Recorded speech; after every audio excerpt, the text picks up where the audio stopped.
Welcome to What's on Fire with Matty Smokes. I'm Matty Smokes, pitmaster, chef, and owner of Matty Smokes Barbecue and Catering, J.J. Cooper's, Long Beach, New York. This podcast is about the real side of hospitality, the wins, the chaos, and all the stories that keep us fired up.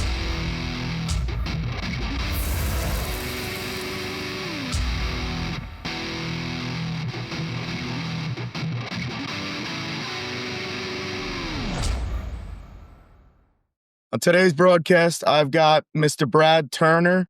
Brad was a childhood neighbor of mine who decided to open a pool hall in Island Park, New York. And when I was 23 years old, took a risk on me and straight out of college, brought me in as a manager and was over there for about 6 years. It was a great venture. We had a lot of fun, ups, downs, fights, regulars, nightlife, music shows, pool leagues, trying to make food out of a convection oven any which way we could. And, he just said, those sassy sauteed wings were big. Yep. Wanted to open a pool hall and bar up. And so I just want to welcome Brad to the show. Thanks, Matty.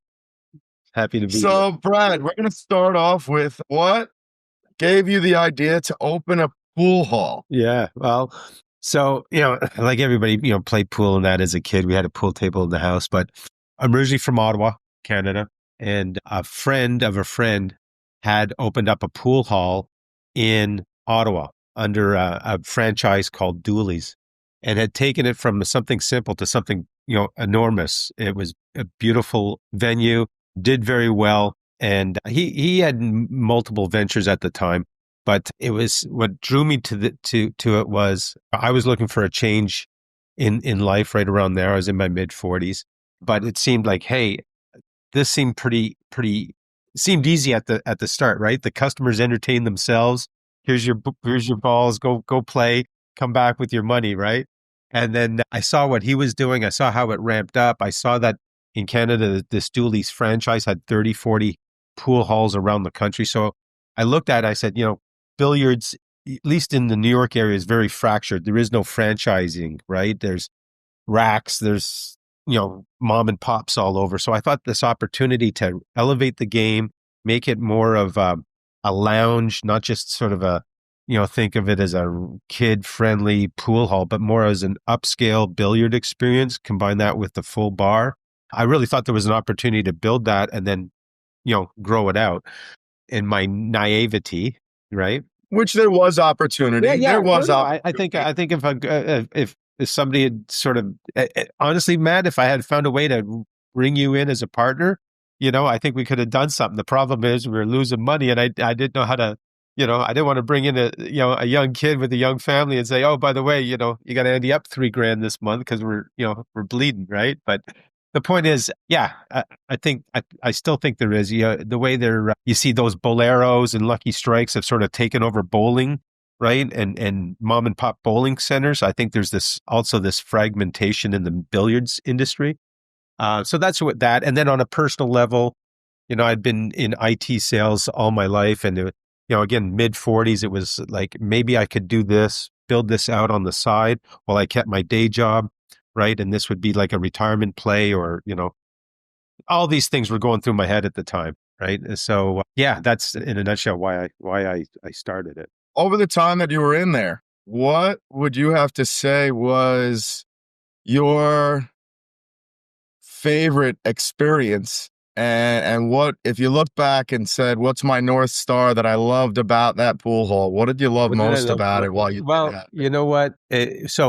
So at the beginning, it took me about 3 years to put together the business plan and the financing and all of that stuff. So I really enjoyed that planning process, right? Figuring out leases, figuring out how to deal with towns and zoning and commercial brokers and all of that stuff. So I really enjoyed the build, the process of planning and getting the doors open. So that was exciting.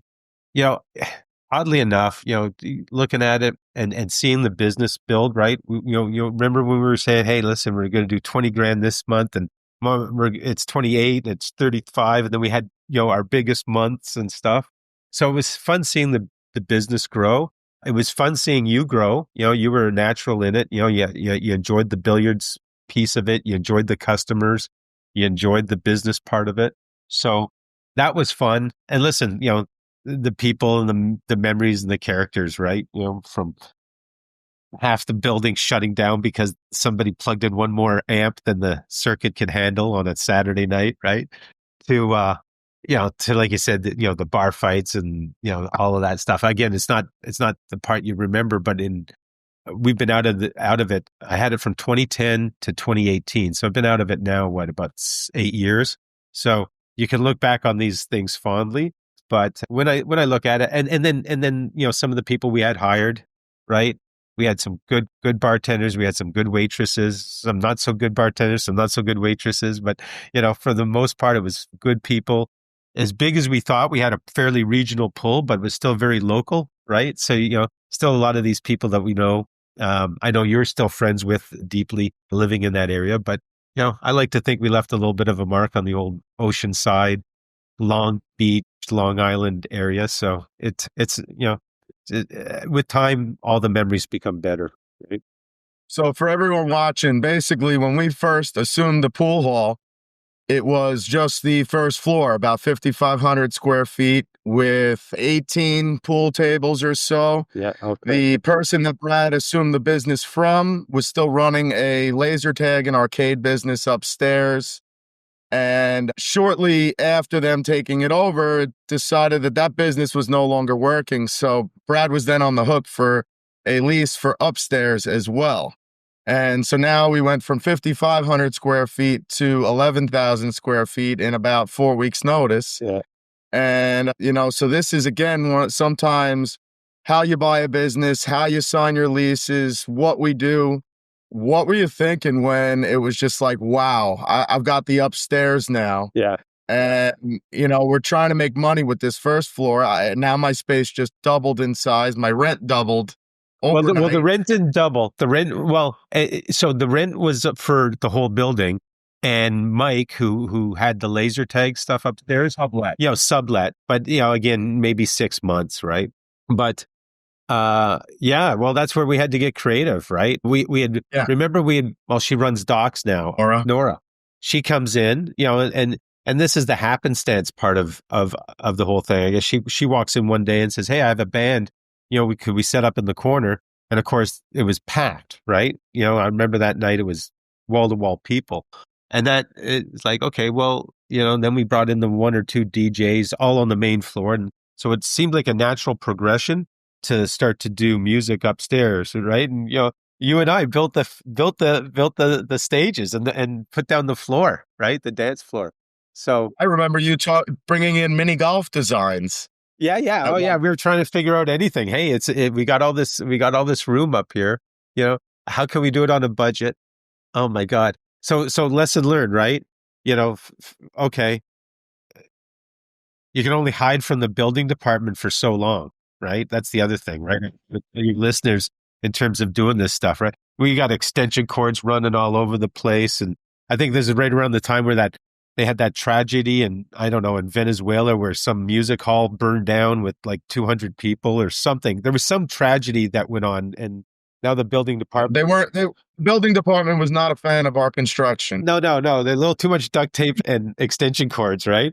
But, Matt goes, I got an idea. And Brad would go, we don't have the money. How can we do it cheaper, right? So we're sitting there. And I'd still pull it off for $100 sometimes. We did. You're right. Yeah. Go get a U-Haul truck and pick up free booze from that bar. Yeah. And then, you play stupid. You think, okay. You find out later that you need 2 liquor licenses if you're going to have 2 bars and all this nonsense. But, so we patched it together. But yeah, it turned into a pretty good private event space, right? We figured out a way to turn it in. We had some really great, 40th, 50th, 60th birthdays, that type of thing. Weddings. Yeah. We had an actual wedding at the pool hall. Believe it or not, I forgot all about that. But I still talk to Melissa and Rich, and some of these people are still contacts of mine from those weddings. That's great. So we had the big biker event one afternoon. So yeah, I think that's the beauty of it, right? We saw the opportunity to make it a little bit different. by the end of it, we had it all properly permitted and that sort of thing. But back to your leases and stuff like that. One of the things that was really always a bit of a stick in the craw with the town of Hempstead was, okay, well, you've got it up here, and you'd argue with them over what was the right occupancy, because they kept saying, you need more bathrooms, right? And we didn't, based on what we had seen in parties that we had, right? But just another example how the town, government, building department, planning, whatever zoning gets in there and really, Well, I vaguely remember the phone call after Sandy from the building department when we were having one of our bike events, and I answer the phone and the building department's calling and, "Oh, are you doing a pig roast this Saturday?" oh, that's Yeah. Yeah, they're just bringing the pig in. Well, is there a live band? No, there's just a DJ that's playing some music, not allowed.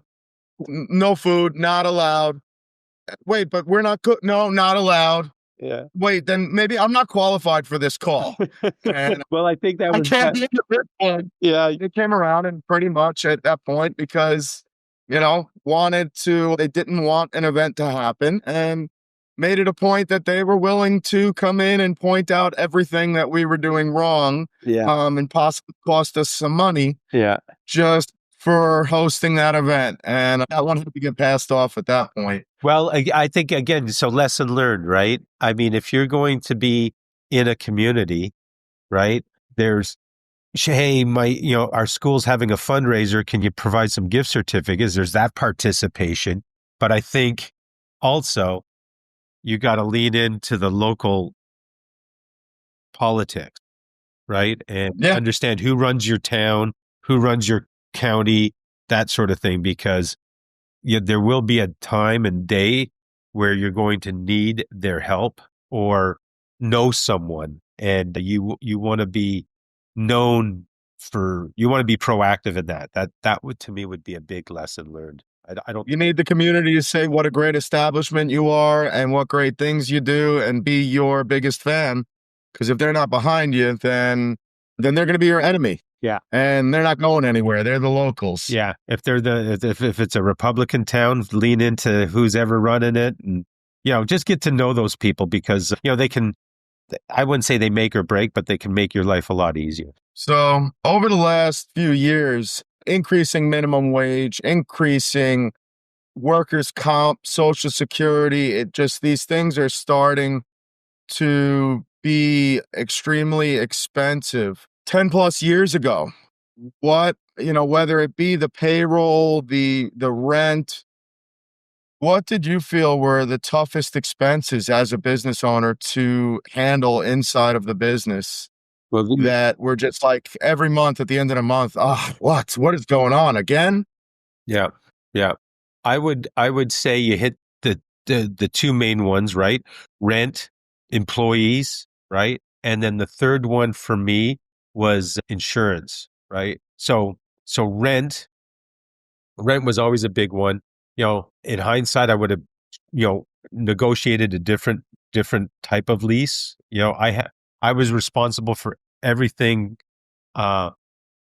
in the building. So, air conditioning blew out. I had to pay for that. I think there could have been more negotiation because my landlord was an independent. I wasn't dealing with a landlord that had 400 buildings, right? So I think if you're talking to somebody and find out who your landlord is, if it's not a big corporation, you probably have a little bit more flexibility, right? In terms of what's available there. So yeah, the rent and, even a 4% increase, you start off around $5-6 grand, and we were up, over 8 by the time, we got out of it. And, that was a big nut to hit.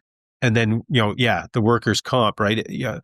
Thank God I had a good accountant that kept me current, on my sales tax and my workers' comp, because every 3 months it would pop up and you go, I got, 500 here, 800 there, whatever it was, right? Sort of comes at you out of the blue. And I think a lot of guys get hung up on that. They don't stay on top of their quarterly payments. So all of a sudden they're shocked by it. But yeah, that's a real thing.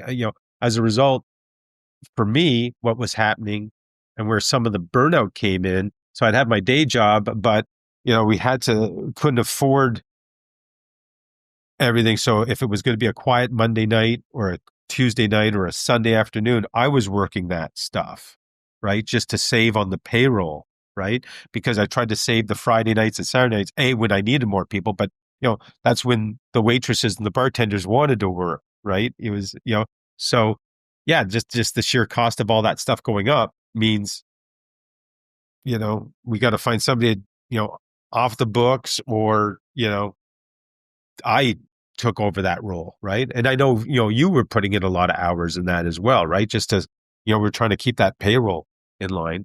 And then, but it's out of your control. What do you do, right? I mean, it's you got to pass those costs on. And then the third one was business insurance. So I don't know if it was the nature of a pool hall. You say pool hall to people, and some people have these visions of leather-clad bikers swinging pool sticks at each other, right? Which is farther from the truth. But we had We've had pool sticks flying. Yeah. It wasn't the norm, though. Yeah. But what really got me, I was paying, if I remember correctly, around $5,000 a year for business insurance. Then we had somebody trip and fall, and that went up to $30,000 a year. So business insurance, damn, that hurt, right? So make sure you got cameras everywhere. Make sure things are documented and your stoops are clean. There's no cracks in the sidewalk, right? All of that stuff. It sounds mundane, but boy, oh boy, that's a cost that can fluctuate very quickly. But yeah, rent, employees, definitely. So when it all started, to fast forward 7 years later, how did your goals of the business transform? And, so day one, you go into it and you've got this whole picture imagined and what it's going to look like. And then I want to fast forward to, even 5 to 7 years into it, saying, okay, this is the reality of what it is. Yeah. And this is what's really going on. So, okay, this was the image. I've never been in the business before. I've got this whole thing in a book. It's going to be amazing. And then, wow, this is the reality. Now, what can I do with it and where can I keep it going? Yeah.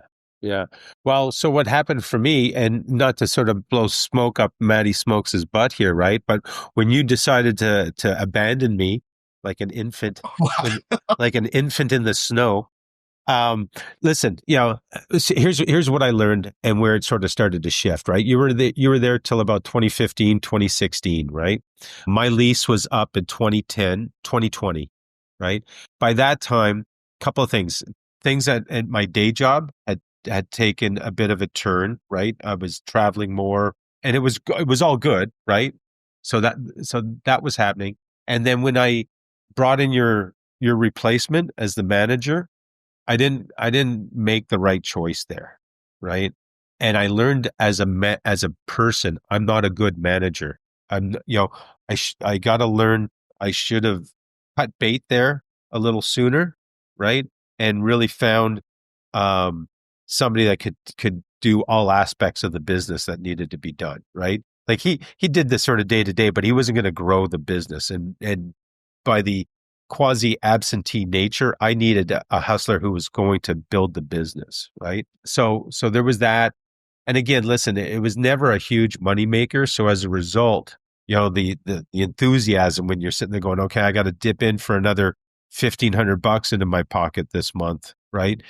Starts to dampen stuff. So that was the thing. And then the idea of maybe having one or two or three of these pool halls, that concept of, mini franchising it, you really have to be disciplined. You have to have operations down, and you have to have discipline in those operations, right? Are we going to count the beers every Monday morning? Are we going to, to reconcile with the POS? What are the procedures that we're going to be following? Because that's essentially what a franchise is, right? It's nothing more than procedures, right? So the fact that part was slipping, the fact that, I learned that I'm not a good manager. I'm a little too passive aggressive. The fact that now the lease was coming due, right? So, hey, do I re-up well, in this current state, I'm not going to re-up. You know what? These next 2 years, I'm going to look for an exit strategy, and which ultimately we did was I sold it to another person. So yeah, just it changes. It goes. Who then flooded the place out, and then Mike got it back. So, you Yeah. know, It all came. full It all came full circle. It all came full circle. It was so funny, on that when Cliff, the landlord, we're sitting there because I said, he says, these people don't look like they're qualified. I go, Cliff, if you want your back rent, right? Because I was now about 6 months into back rent. I said, if you want your back rent, you better let these guys buy it because, they pay me, I'll pay you. you get paid. Everybody's happy. So, I remember the look like I go, you go find somebody better, right? I'm all in. But again, I was naive. They were super naive, right? Coming into it. So yeah, I don't care if you're opening up a food truck or a 11,000 square foot pool hall, you got to go into these things wide open or as best as you can, and as a guy who didn't come from a background of hospitality, there's some real eye openers in terms of what's involved in that stuff. So yeah, you want to go into it and make sure your wife is on board with it too, right? Because it steals a lot of time from her. And the other thing is my kids were teenagers at that time. So, the older ones thought it was fun. They had fun working there. They did good. But, the younger ones who couldn't participate, I lost a lot of weekends with them, a lot of, vacation times because, you're running out, right after Christmas to open up the place and, Saturdays and Sundays when, you're working and, because nobody else is available. So, there's a bit more to it than you sort of think. I found I like planning and I like getting I like getting things open. I'm not very good at operations, but I'm good at planning and getting it organized and getting it set up. It's the day-to-day operations part that I'm not so good at. And I think if you're going to lean into this and you're going to put, your family's money on the line and maybe your family's future to a certain extent, is you got to be ready to be into that operational grind. And, Matty, you know what that's like every day, right? I mean, it's been almost 25 years in the business for me. So I've lived, eat, and breathed it. Front of the house, back of the house, music venue, pool hall, food trucks, corporate catering, corporate dining. Yeah. So listen, it takes a toll on you. Yeah. Yeah. But you got to enjoy that. You got to enjoy it, on a certain level, right? That you got to feed off of that to be successful. Yeah, 100%. Listen, for me, the planning, the marketing, but truthfully, the hospitality, the everyday operations, making people happy. And I think you got a certain level of enjoyment out of that when you were working the bar or the people were in and people are loving your place, your establishment, what you've built. There's such gratification that comes out of people coming and hanging out at something that you built. And that's why you built it. You built it because you want people to wake up and say, you know what? Let's go shoot pool today. Let's go listen to a band tonight. Let's get a couple cocktails. Yeah. I got a huge event. I want to have it at Brad's spot. There's gratification, and that's why everybody wants a bar and restaurant. Yeah. Yeah. Well, it's like selling, right? It's like you close them on something that you created and you built, right? And as you're mentioning that, I remember once having two older couples come in, and they were down the street having dinner, and they said, well, let's just go in and shoot pool. And then they go, wow, I had no idea, right? Because we had it pretty nice. I don't know if you'll wrap in some pictures of that, but we had it looking pretty good in there. And it was something, I think all the staff was proud about, right? So yeah, when you would get people in, they would have a good time. They'd come out and they say, this is one of the best parties I've had. This is, we had a good night tonight. Drinks were reasonable. The mood was fun. The place was bumping, right? And yeah, when it runs smooth like that and you see happy customers, absolutely, there's a huge payoff to all of that, without a doubt. Yeah, when the place is rocking and everybody's smiling and the cash register keeps going. Yeah. Without a doubt, it feels good. Yeah. Makes the midnight counting of the till a lot more fun. I'll tell you that. Yeah. Yeah. Yeah. Yeah. So overall from this whole experience, obviously the good, the bad, what are your biggest takeaways from it all going forward in the future? If somebody in their 30s, 40s wants to get into the business, what have you taken away from your experience being somebody that had never done this before Yeah. and going forward? So what advice, what takeaways Well, I can get you I take? get I get guys pinging me, right? And, hey, I'm looking at opening up a pool hall, and a lot of them are, hey, I play pool, I love pool, and my local guys, there's not a nice place in my area, or the places are crap holes, and I think I could do better, and I could run this better, and all that stuff. Totally get it. So as the takeaways is, again, from billiard specific, right? You got to have a passion for it. You got to be in there. You want to build the dart leagues and the billiard leagues. I think that's one of the things that was great about you. You like running the hospitality, but you also embrace that culture of the player, right? Which was instrumental in building up our house leagues and that sort of thing.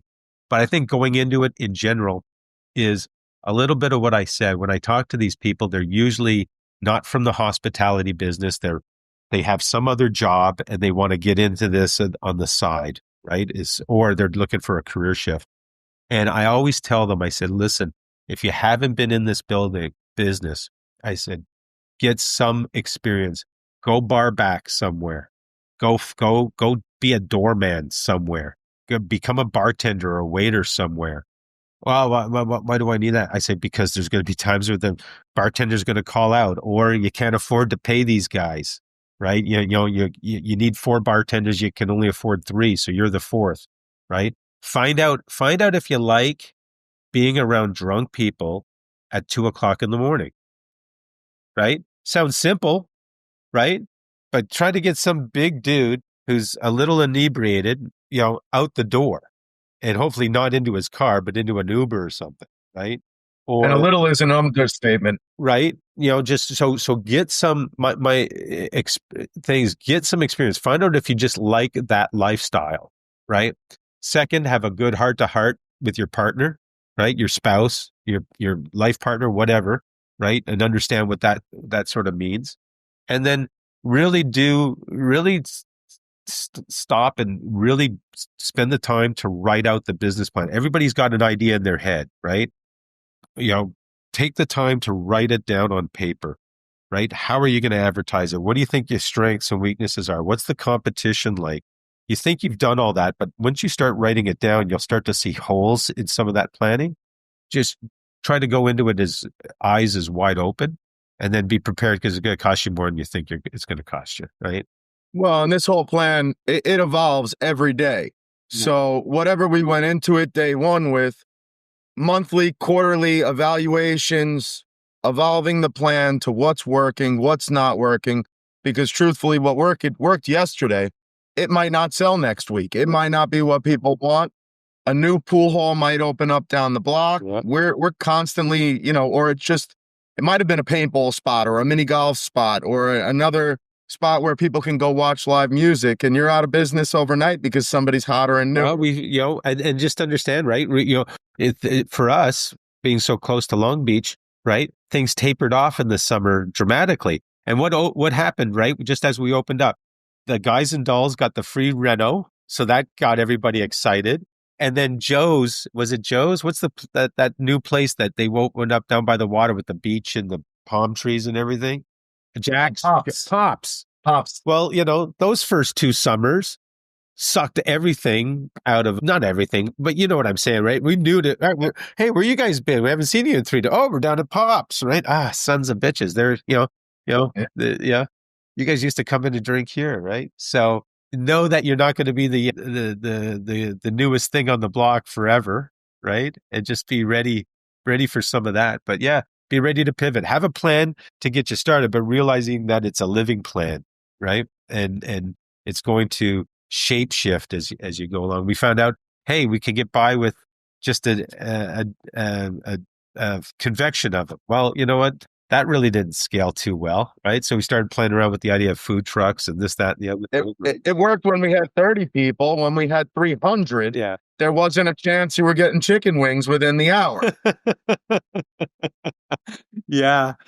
Yeah. Well, we tried. Yeah, well, Yeah. A lot of time spent in front of that oven on a Saturday night, right? So, yeah. that we call the kitchen. The kitchen. Yeah. Yeah. Yeah. Well, I've got some pictures. I should, I think you got them all now too, right?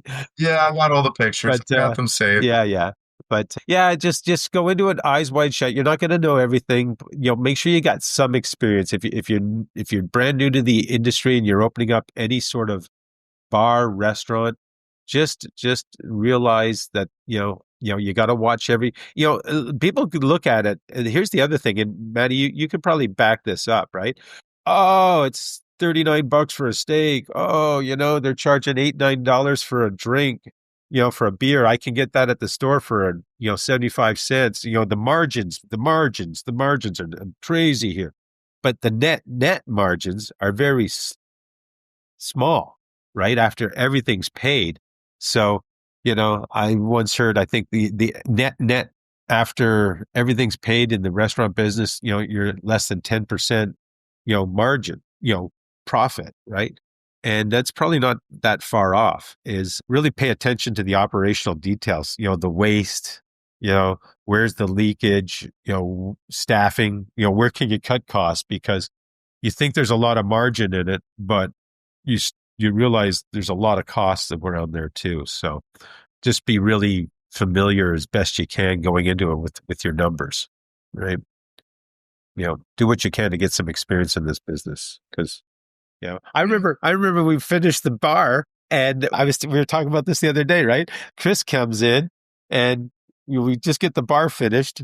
But before then, all we're doing is serving beers out of a cooler. And he comes in with bars. We're waiting for the lacquer to dry on the damn thing, right? I don't think, we got our first $75 bill, tab. I was shocked. I'm going, holy shit. Cause everything before that was, $25, $30, right?